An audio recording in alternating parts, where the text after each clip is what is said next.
Hey guys, I'm Jason with War Journal Toys doing a quick video showing you another shot of Stridor standing up by himself without the assisted of the green pad and the clear doohickey.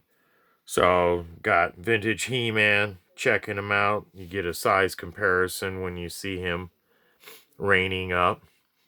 And guns can tilt. I don't know, pretty fairly low, but they do move. And you got Fisto hanging on, making sure he ain't taking a dump out of there. You got the tail does twist, guys. I finally messed with it and it wouldn't break off, so it does twist. But you got him reining up with the adjustable articulated legs, which there's the where you put the plastic thing into, but I prefer to display it without that thing if possible, because I'm actually would put more characters around him. So, guys, if you like my content, please like, share, subscribe, and I'll see you on the next one.